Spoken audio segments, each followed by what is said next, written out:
요즘 인기를 끌고 있는 방송 프로그램 중에 여러 사람을 만나서 이제 각 분야의 전문가들을 만나서 이제 인터뷰하는 그런 프로그램이 있는데요.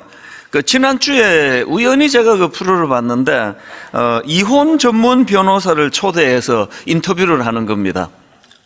이 변호사님은 진짜 지금까지 이제 진행했던 이혼 소송 건수가 2,000여 건이나 된다 그러고요. 그리고 보통 이혼 소송이 한 1년 이상 그 시간을 끄는 이런 경우들이 많다는 겁니다. 그래서 이제 이 동시에 진행되는 건수가 보통 한 300여 건, 그리고 많을 때는 한 500여 건이 동시에 이 소송이 진행이 된다 그러니까 진짜 그 전문 변호사가 맞는 것 같습니다. 그 변호사 대화를 들어보면은 이미 그 부분에 많은 이혼과 관련한 통계 자료를 갖고 있는 거죠. 이분이 뭐라 얘기하는가 하니까, 예전에는 결혼하면 당연히 부부 재산이 하나 되는 거 아닙니까? 부부는 모든 걸 다 하나로 이루어져 가는 거라고 알고 있기 때문에 그런 데 대한 갈등이 전혀 없는데, 요즘은 그렇지 않다는 겁니다. 이 부부가 돈 관리를 따로 하는 게 대세라는 거예요. 예를 들면은 이제 맞벌이 부부가 이제 돈을 벌면은 각자 통장을 관리한대요. 되게 또 그 효율적이라 생각하는 것 같아요. 그래서 이제 각자 통장을 관리하고 이제 공동 생활비를, 이거를 이제 공동 통장을 하나 만들어 가지고 거기에 생활비들은 또 거기에 넣어 갖고 이제 쓴다고 그러는데요. 그러다가 이제 그 공동 통장에 왜 입금 안 했냐 이런 거 갖고 또 싸우고 그러기도 한다는 거죠. 이건 제가 믿겨지지가 않는데요.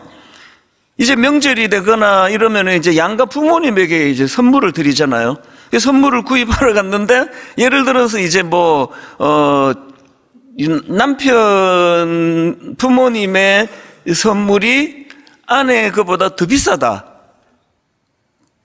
왜 공동 그거를 했는데 왜 당신 부모님에게 더 비싼 거 했느냐. 이런 게 이제 문제가 된다. 그런 얘기도 막 하는 거죠. 이건 진짜 안 믿어지는데요.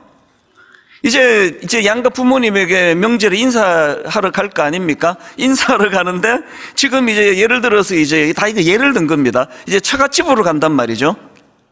이렇게 말한대요. 당신 집에 가는 거니까 당신이 기름값 내라. 이런 것 때문에 이제 다투고 이런다고 이런 이야기들을 이 변호사님이 한참을 하는데, 이게 믿을 수도 없고 안 믿을 수도 없고, 물론 이제 이혼의 과정이니까 이제 감정이 개입되고 그래서 그랬을 거라고는 그렇게 애써 믿고 싶은데요. 어쨌든 이런 내용을 쭉 이제 인터뷰에서 설명하더니 변호사가 자기가 볼 때 이 체감상 이 부부 간의 이혼율이 한 35% 정도는 되는 것 같다. 그러니까 100쌍이 결혼을 하면 한 35쌍이 이혼을 하는 것 같다. 그러면서 이분이 덧붙이는 말이 뭐냐면은, 근데 이 숫자에 오류가 있다. 그게 무슨 이야기인가 하니까요. 통계에 안 잡히는 게 있대요. 요즘에 결혼을 했는데 혼인신고하지 않는 경우가 굉장히 많다는 거죠. 결혼을 하고 혼인신고 안 하고 살는데, 심지어는 아기를 낳았는데도 혼인신고를 안 하는 경우가 있다는 거죠. 그분들이 이혼을 하면 이 통계에 안 들어간다는 겁니다. 그래서 아마 35%보다 훨씬 더 많지 않을까 생각한다. 그런 이야기도 하더라고요. 여러분, 결혼했는데 왜 혼인신고를 안 할까요? 왜 결혼식을 안 할까요?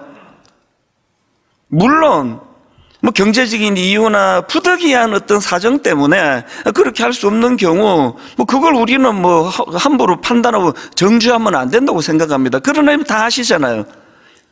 사실은 이게 유럽에서 건너온, 미국에서 건너온 그 문화 아닙니까? 동거. 왜 동거가 이렇게 많아지느냐? 내가 저 사람 어떻게 믿고 내가 혼인신고를 하느냐? 살아보고 여러 가지 면에서 내 마음에 합하면은 그때 가서 혼인신고해도 늦지 않는 거 아니냐. 이게 유럽의 문화의 핵심 아닙니까? 그리고 이 가정이 지금 막 파괴가 되는 이런 상황이다 보니까 혼인신고 이런 거에 대한 의미도 별로 두지를 않는 거거든요. 그리고 제가 그 프로에서 참 놀랐던 게요. 결혼하면은 참 결혼에 꽂힌 신혼 아닙니까? 그 콩깍지가 씌워가지고 그 죽고 못 사는 그게 신혼인데요. 그런데 그 변호사님 얘기를 들어보니까 이 결혼 4년 차 이하 신혼의 이혼율이 27%인데요. 이게 전체 이제 예를 들어 결혼 10년 차, 결혼 20년 차, 결혼 30년 차 이 모든 통계에서 결혼 4년 차 이하 이혼이 가장 높다는 겁니다. 뭘 의미하는 거죠? 참지 않는다는 거죠. 그러면서 이제 이분이 하는 이야기가 이 가정마저, 결혼마저도 이해관계를 따지고 실리를 따지는 그런 세상입니다. 저는 이 변호사님 인터뷰 영상을 보면서 두 가지가 머릿속에 막 떠올랐는데요. 하나가 이겁니다. 제가 기독교 교육 전문가 교수님인데요. 이동열 교수라고 우리 교회에서도 함께 사역했던 분이에요. 이 전문가 강의를 제가 듣던 중에 자아팽창 시대 이런 용어를 강의 시간에 이분이 하더라고요. 자아팽창 시대가 뭐냐 하니까 이게 에고 익스펜션이라고요. 한마디로 말하면 이 마음속의 자아가, 그러니까 이 나라는 존재가 이 풍선처럼 부풀러 올라가지고 이게 터지기 직전이에요. 이게 자아팽창입니다. 그러니까 오로지 내 생각이 다 옳은 거다. 이 자아팽창이거든요. 내 감정이 가장 중요하다. 내 기쁨, 이게 내게 유익한가? 이게 내 행복한 일인가? 이게 살아가는 기준에 가장 중요한 시대가 됐기 때문에 이걸 자아팽창 시대라고 그렇게 설명을 하더라고요. 성경에 보면은요, 디모데후서 3장 1절 2절입니다. 너는 이것을 알라. 말세에 고통하는 때가 이르러 사람들이 자기를 사랑하며 돈을 사랑하며 자랑하며 교만하며 비방하며 부모를 거역하며 감사하지 아니하며 거룩하지 않으며 그 뒤에도 쭉 나옵니다. 이 모든 이 시대의 말세에 일어나는 양상의 견인차 아시죠? 그 차가 불법 주차하면은 견인차가 와서 끌고 가요. 그러면 시동 안 거는데도 그 차는 따라가게 돼 있는 거죠. 그 견인차가 자기 사랑, 돈 사랑이라는 겁니다. 극단적인 자기 중심의 삶을 부추기는 이 시대, 이게 자아팽창 시대인데 놀랍게도 2000년도 더 전에 성경이 이걸 예언하고 있는 거죠. 마지막 때에는 바로 이것이 뭘 가져다 준다고요? 행복을 가져다 주는 게 아니라 뭘 가져다 준다 그럽니까? 1절을 다시 보세요. 너는 이것을 알라. 말세에 고통하는 때가 이르러. 말세에 우리들에게 고통을 주는 가장 결정적인 견인차는 극단적인 자기 사랑이에요. 부부 그다 필요 없고 내게 유익하냐? 이 남자가, 이 여자가 내게 유익하냐는 거죠. 부모? 무능한데 그게 무슨 부모야? 내게 유익한 게 그게 부모라는 거. 이게 극단적인 이 시대에 지금 우리가 살아가고 있는 거거든요. 그래서 저는 이혼 전문 변호사 인터뷰 영상을 보면서 이 자아팽창 시대, 이 용어가 떠올려졌고요. 그런가 하면 또 하나가 떠올려졌는데, 예전에도 한번 인용해 드린 적이 있는 아낌없이 주는 나무라는 동화책이 떠올랐습니다. 아낌없이 주는 나무는 다 아시잖아요. 그 소년에게 모든 걸 내어줘요. 맹목적이에요. 그리고 나중에는 더 이상 줄 게 없으니까 둥지를 잘라가지고 의자로 앉아라. 이게 이제 아낌없이 주는 나무 내용인데, 제가 전에 말씀드렸죠. 맨 마지막에 한 장을 저는 인식을 못했거든요. 다 그냥 읽어 내려갔기 때문에 어느 날 이걸 다시 읽으면서 탁 넘기는데 짧은 이 한마디가요, 저를 그냥 그날 이렇게 무장을 해제시켜 버리더라고요. 그 짧은 한마디가 이거예요. 그래서 나무는 행복했습니다. 그래서라는 접속사는 그 앞에 모든 것을 다 내어주는, 여러분 오늘 이 시대는요, 악한 사단이 마지막 장을 지워버린 시대예요. 이게 뭔가 이게 내가 손해보는 것 같고, 아니 내가 내 부인한테 이만큼 주는데 자기 나한테 주는 게 뭐야? 이 싸우는 게 다 이거 아닙니까? 그래서 나무는 행복했답니다. 이게 성경의 원리거든요. 그래서 사도행전에서도 사도 바울이 이런 말을 합니다. 사도행전 20장 35절. 또 주 예수께서 친히 말씀하신 바 주는 것이 받는 것보다 복이 있다 하심을 기억하여야 할지니라. 사단은요, 성경을 읽어도 이런 거는 그냥 통과.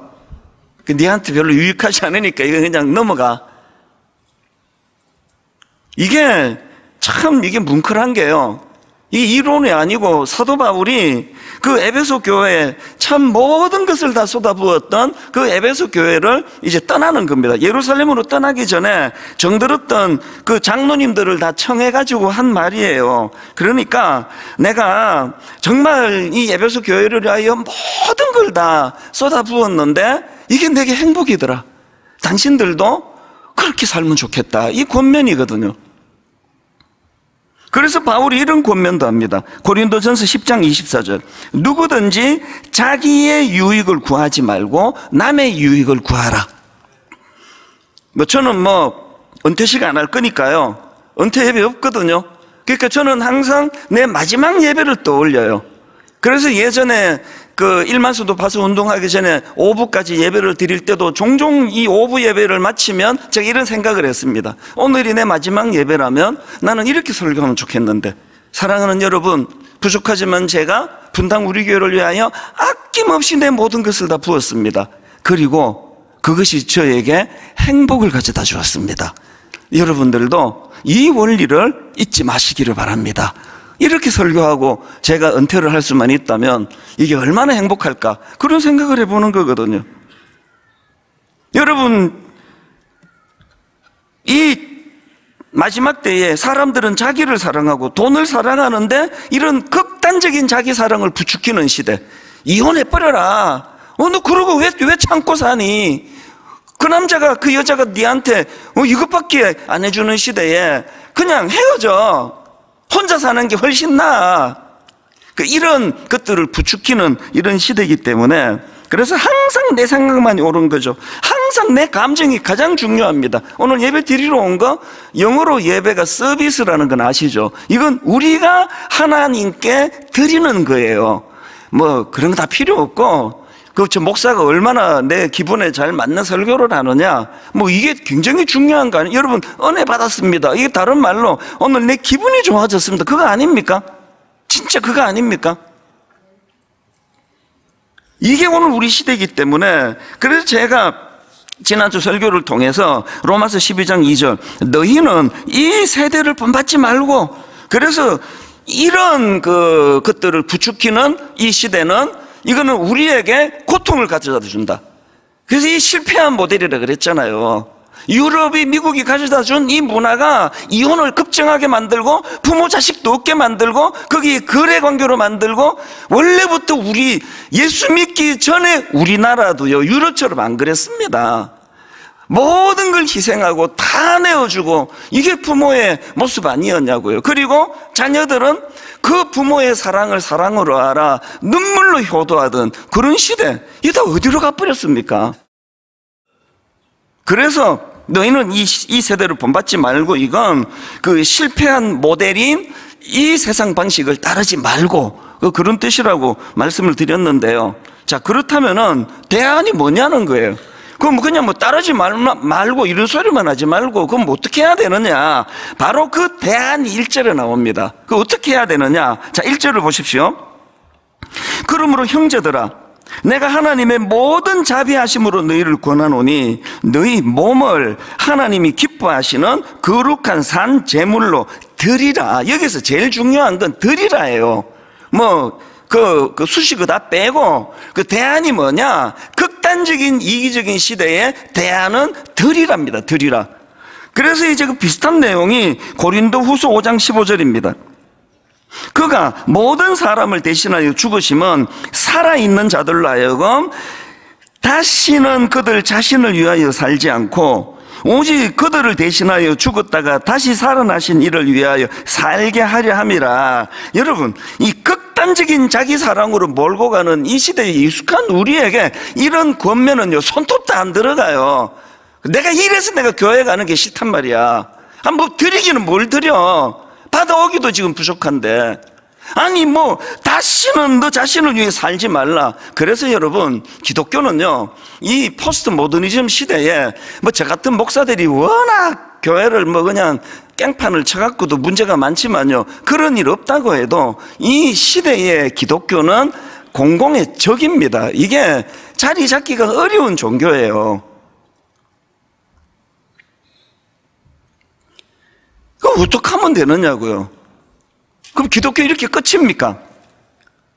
여기에 진짜 중요한 메시지가 있습니다.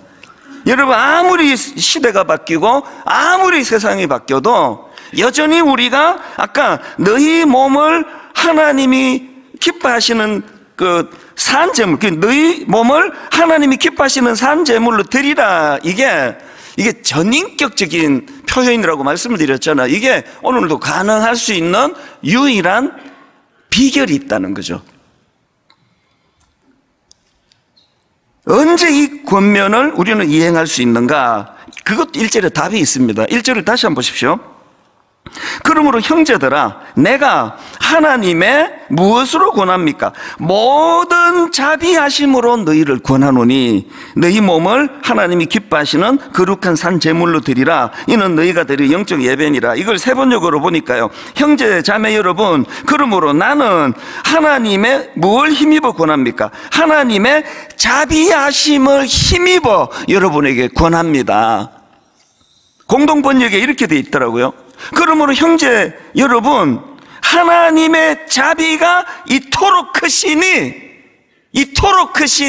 나는 여러분에게 권고합니다. 그러니까요, 너 자신만을 위해 살아라. 너 행복을 위해 살아. 결혼 상대방이고 뭐고 상대방이 너를 행복하게 만들지 않으면 그건 꽝이야. 이런 메시지가 끊임없이 쏟아지는 이 시대에도 우리가 그리스도를 위하여 전인격적으로 주님께 드릴 수 있는 힘은 어디서 나오느냐? 이 감격을 회복하는 거예요. 하나님께서 자비하심으로 우리를 어떻게 대해 주셨는가? 그럼 여기서 중요한 게 뭐냐 하면은, 지금 바울이 하나님의 모든 자비하심으로 너희를 권한다, 이렇게 권하고 있는데, 여기서 말하는 자비하심이 뭐냐는 거예요. 여기서 말하는 자비하심이 뭐냐고요? 이게 십자가입니다. 제가 2주 전에 말씀드렸잖아요. 이 1절에서 가장 중요한 게 그러므로라는 접속사라고요. 이 그러므로는요, 그 앞에 나오는 로마서 1장 시작부터 그 직전까지 나오는 11장까지의 모든 하나님이 하신 일을 어울러서 그러므로 너희도 하나님께 드리라, 이렇게 나가는데, 이 1장부터 11장의 엑기스가 핵심이 뭐라 그랬죠? 자격 없는 나, 내버려뒀으면 망할 수밖에 없는 나를 그리스도의 십자가를 통하여 어떤 사랑으로 나를 구원해 주셨던가, 그 자비하심이거든요. 그래서 여러분, 그 바울이 지금 하나님의 모든 자비하심, 이게 예수 그리스도를 통하여 행하신 십자가라고 하는 걸 바울은 너무 감격으로 뜨거운 겁니다. 그래서 로마서 5장 8절을 보십시오. 우리가 아직 죄인 되었을 때에, 그리고 로마서 5장 6절, 우리가 아직 연약할 때에 기약대로 그리스도께서 경건하지 않은 자를 위하여 죽으셨도다. 이 그리스도의 십자가예요. 여러분, 아무리 세상이 바뀌고 또 바뀌고 타락하고 또 타락해도 절대로 그 마음 안에 그리스도를 향한 뜨거운 사랑이 변하지 않은 사람은 계속 나와요. 분당 우리 개척 이후로 우리는 기존 신자 등록을 안 받기 때문에 그런 분들이 눈에 더 떠요. 여전히 그 마음의 뜨거움으로 주님 앞에 돌아오는 분들은 다 이 그리스도의 십자가가 가진 놀라운 사랑을 경험한 사람들은 다 돌아와요. 그리고 아까 성가대 보셨잖아요. 이 명절에 자기들대로 스케줄이 있을 텐데 여전히 아름다운 찬양으로 주님을 찬양하는 일에 헌신하고 쓰이는 거거든요. 제가 앞에서 아낌없이 주는 나무, 이 그림책 이야기를 말씀해 드렸는데요. 이번에 이제 그 이혼 전문 변호사 강의를 듣다가 제가 이 책이 생각이 나서 꺼냈어요, 다시. 이게 다시 제가 보다가 보니까 이게 그림책이 좋은 게요, 여러 번 읽었는데도 놓친 단어들이 계속 떠올려지거든요. 이번에 새로 발견한 게 이겁니다.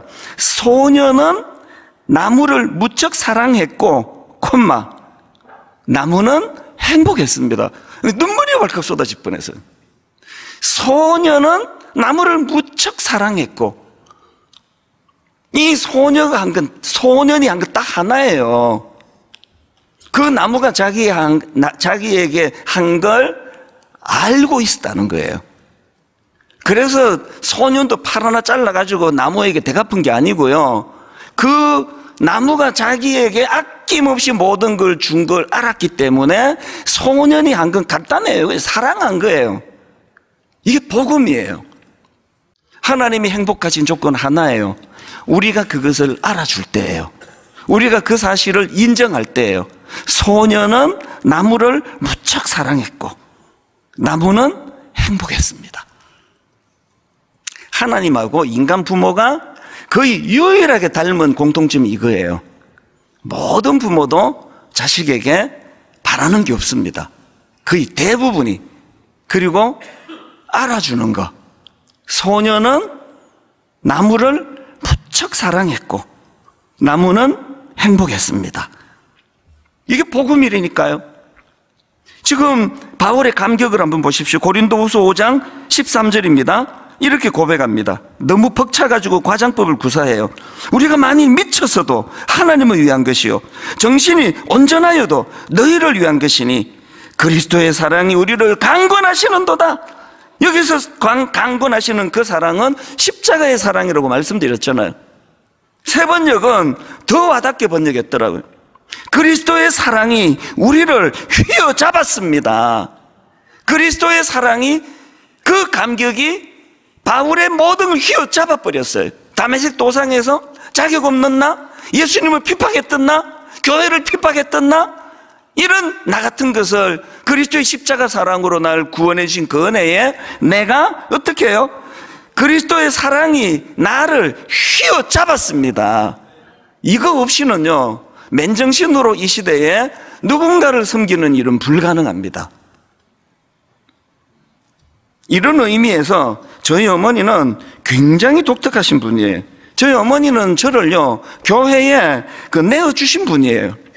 그래서 이해가 안 되는 행동들을 많이 하셨습니다. 예를 들면 모든 저희 집안일에 저는 예외예요. 열외. 뭐 이런 거죠. 제 형이 혹은 누나가 이제 한국을 방문하잖아요. 그럼 좀 몰랐어요. 어머니가 부르신대요. 전화로 말씀하신대요. 너 이거 이 목사한테 연락하지 마라.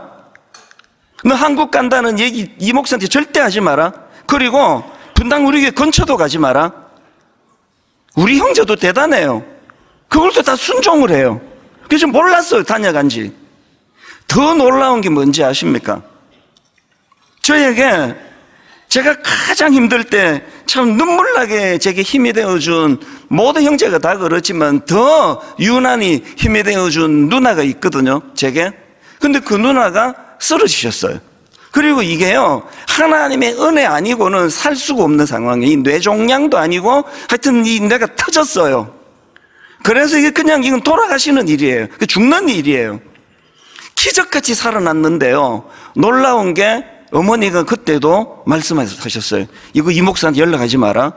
그래갖고요, 전 저희 누나가 사경을 헤매고 수술하고 기적같이 살아나는 과정 하나도 몰랐습니다. 이해가 되세요? 모든 형제들이 상처 없이 그 말씀에 순종을 했어요. 어머니의 마음을 아시거든요. 저를 분당 우리 교회를 위하여 내어 주신 거예요.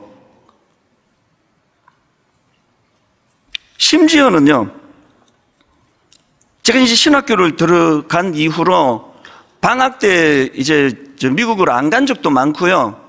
어쩌다가 방학 때 이제 미국에 가서 한 2, 3주 혹은 3, 4주 있다가 한국으로 돌아오면 그때는 뭐 결혼도 하기 전이고 어리고 또 막내고 이러니까 그렇게 그 시간이 아쉽더라고요. 그래서 이제 미국 가기 전날 막 분위기를 잡죠. 막 이제 어머니 손을 잡고 또 헤어지는데 그러고 그러면 어머니는 거의 뭐 로봇 수준이에요. 손을 탁 빼시면서 얘가 또 왜 이래? 그럼 가면 되는 거지 뭘 왜 그래 너는? 뭐 야단을 치세요. 그리고 이제 오헤어 공항이라고 시카고의 공항에서 이제 짐 다 붙이고 비행기표 손에 들고 이제 들어가기 직전에 또 이제 분위기를 잡으면 어머니 또 로봇이에요. 그냥 들어가라. 그냥 가라. 이제 손에 들고 있는 가방, 예은이 가방 끌고 몇 걸음 가다가 보면 벌써 없어졌어요. 가버리셨어요. 상처가 되죠. 우리 어머니는 나 이거 주워 왔나? 요즘 애들 말로 얼굴이 빼박인데. 진짜 섭섭하죠. 근데요, 한참 시간이 지나고 듣는 거예요. 그렇게 하고 우시는 거예요. 안 보이는 데서 우시는 거죠. 왜 그러셔야 돼요? 제가 약해질까봐. 이렇게 헤어진 게 34년이에요. 그리고 작년에 임종도 못 보고 그렇게 어머니는 돌아가셨어요. 그리고 첫 번째 설날이었습니다. 여러분, 저의 냉정한 거 다 보셨잖아요. 무슨 놈의 자식이 어머니 돌아가셨는데 이번 주일 예배 인도하고 가야 되니까 형제들한테 장례 한 주만 좀 연기해 달라고 이런 소리나 하고, 그리고 여러분 비행기 타고 가면서 송구 영신예배 설교 준비하고 돌아오면서 주일 설교 준비, 순장반 강의 준비하고, 제가 참 내가 이게 온전한 자식인가? 그러나 여러분, 제가 그렇게 할 수 있는 것은요, 저는 알거든요. 우리 어머니가 이걸 원하신다는 걸, 알기 때문에 제가 그렇게 할 수 있는 거 아닙니까? 어머니는 어떻게 그렇게 로봇처럼 저를 그렇게 내어놓으실 수 있으셨을까요? 이번 설날에 전 어머니 생각이 많이 나더라고요. 이번 설날에 만약에 어머니가 아직 살아 계셨으면 이렇게 말씀하셨을 것 같아요. 아까 읽어드렸던 로마서 5장 8절, 우리가 아직 죄인 되었을 때에 그리스도께서 우리를 위하여 죽으심으로 하나님께서 우리에 대한 자기의 사랑을 확증하셨느니라. 이 목사, 너 이 감격의 힘으로 목회해야 된다. 이 목사, 이 감격의 힘으로 살도록 해라. 이게 네가 행복해지는 길이야. 어머니 그러셨을 것 같아요. 그래서 앞으로도 그렇게 살아가려고요. 결론을 여러분 똑같은 마음으로 여러분에게 제가 권합니다. 저는 여러분 사랑합니다. 여러분에게 해로운 거 권하지 않습니다. 오늘 여러분 극단적인 이기적인 시대, 오직 나 자신만을 위해 돌아가는 시대, 나 자신을 위해서 남편도 이용하고 아내도 이용하고 부모도 이용하고 자식도 이용하라고 권하는 이 어둡고 악한 시대에 오늘 설교 제목 그대로입니다. 여러분, 이런 세상에 역행할 때 얻는 행복이 있습니다. 이런 세상에 얻는 그 행복, 오늘 하나님 그리스도를 위하여 내어드리기까지 하는 그 사랑은 그리스도께서 우리를 위하여 내어주시기까지 하셨던 십자가를 마음에 담는 거예요. 오늘 여러분, 저는 오늘 이제 하나님께서 한 달 전인가 제게 이 마음을 주셨어요. 이제 매 설날, 매 추석 찬양 예배로 드릴 것입니다. 사람들이 몰라서 제사를 지내고 몰라서 각각 신에게 우상을 숭배한다 할 때에 우리는 알잖아요. 매 설날에 매 추석에 살아계신 하나님을 마음껏 찬양할 것입니다. 오늘 그 첫날이에요. 여러분 마음을 다해서 하나님 앞에 희로애락의 그 기쁨, 그 우리의 슬픔, 우리의 부담감, 우리 모든 감정을 하나님께 올려드리는 그런 설날 예배가 되기를 주님 이름으로 축복합니다. 지금은 선교 헌금 시간입니다. 이 예배를 통해 삶 가운데 은혜와 회복이 충만하시길 간절히 기도합니다.